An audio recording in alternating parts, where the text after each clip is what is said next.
I think there's always going to be something primal and jarring about the person that brought you into this world, telling you that they don't, essentially that they can't love you or they don't love you. There's always going to be something of a little baby bird in that. My first thought was, I hope they don't think I'm using my own to do this. I thought I better start learning this. It was a mouthful. There were a lot of words, but it was a lot of fun, and it read that way. When I read it, I was just really excited to see Eric kind of take the stage and do his thing. When he came in on the day that we shot it, it was like experiencing a masterclass. Like, it was just, we were all standing at the top of the stairs as a family, and this player just came, he just kicked down the door, and from the moment the door opened, it was just like, and I remember just sitting back in awe, just like, oh, like, this is the real deal. Thank you, brother. Are you peeing? Okay. Oh, it's an entirely new prosthetic. This one a little bigger this season. This one actually pees. Yeah. It's a tube and a little pack behind my back that I guess does its thing. I was operating it. I was the operator. There was information later on in the scripts that kind of informed the way for me to play the scene. Other than the immediate sort of physical insult of seeing his father with his penis out, peeing on the floor, the kind of the shock of that, I think outside of it, everything else is not new to him. You know, when Cal starts coming in and speaking his truth, that's something I think that Nate's known for such a long time. And the fact that he's doing it in front of his family, I think it's immediately he needed to go into like, okay, how am I gonna deal with this? Like, your shock tactics aren't gonna work on me now. I'm gonna start moving forward and figure out how I'm gonna deal with you. Living a double life, not my biggest regret. You are. Cal also says in this scene that he is the biggest regret in his life. And I never interpreted that as Nate being my biggest regret. I regret not being able to be a parent. I regret not being able to be a father. And I am more or less resentful towards him for that.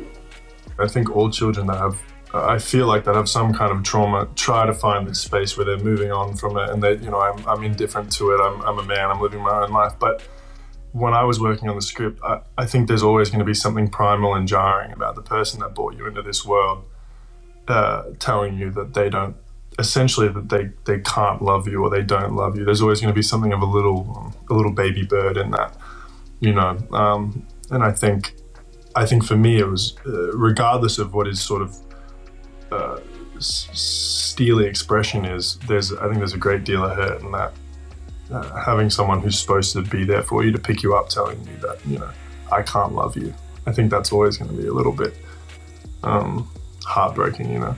Yeah, no, I see that. I also saw Cal incredibly drunk, super drunk.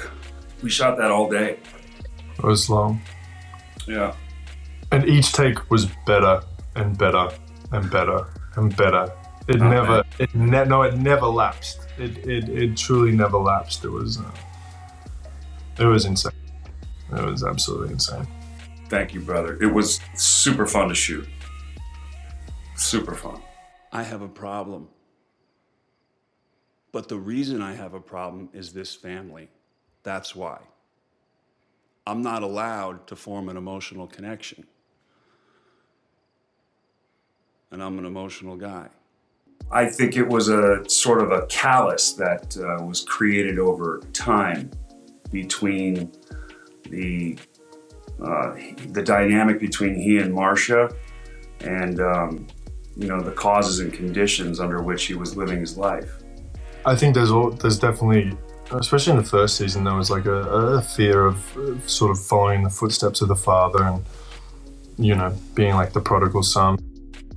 But it's also, the circumstances are so extreme that I don't even know if the fear is that deliberate, as opposed to just like a general, this kid is terrified all the time, so everything's reactionary. I don't even think he can think far enough forward, like, will I turn out like him? Because I think he's just so absolutely lost in every part of his life that I think, I don't even think it's like about becoming him. I think for me this season and last season was more about like life or death. It's like, will he like survive with all the sort of stresses and sort of awful things that are plaguing his mind, you know? We see in others what we hate most about ourselves. And I see myself in Nate, and it's both confusing and terrifying at the same time. And you know, the last thing I want him to do is follow in my footsteps, but what's that saying about me? That I'm a totally unworthy POS who shouldn't be looked up to and revered as a parent. I guess that's the job. Stand there and listen. I mean, for me, it's given circumstances.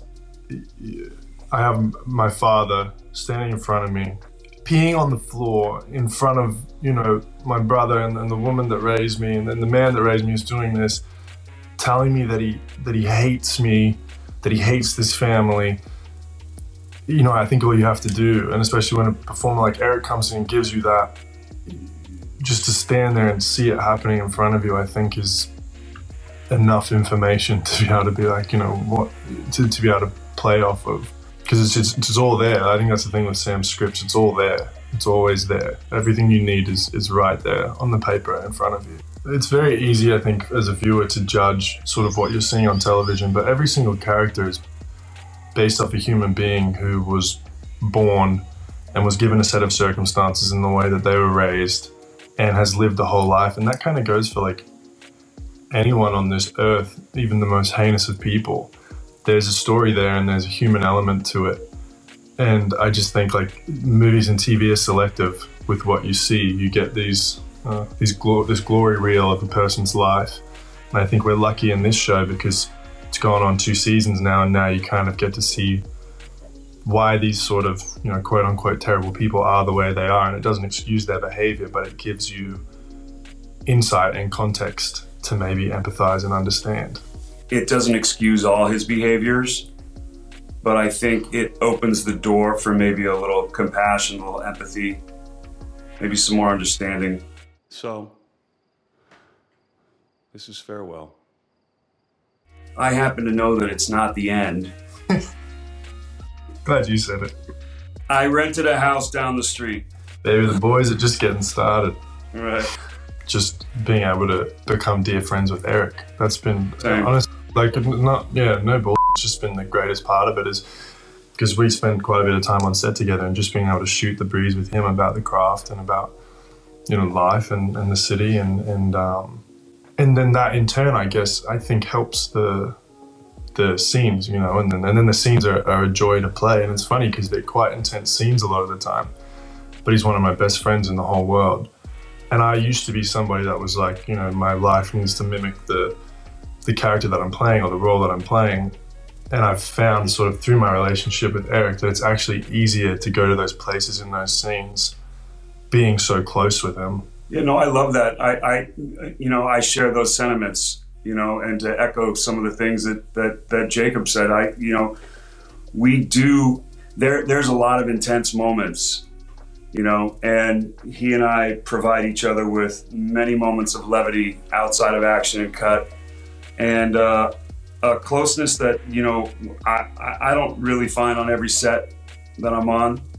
Jacob's I consider him a really dear friend, and I love working with him.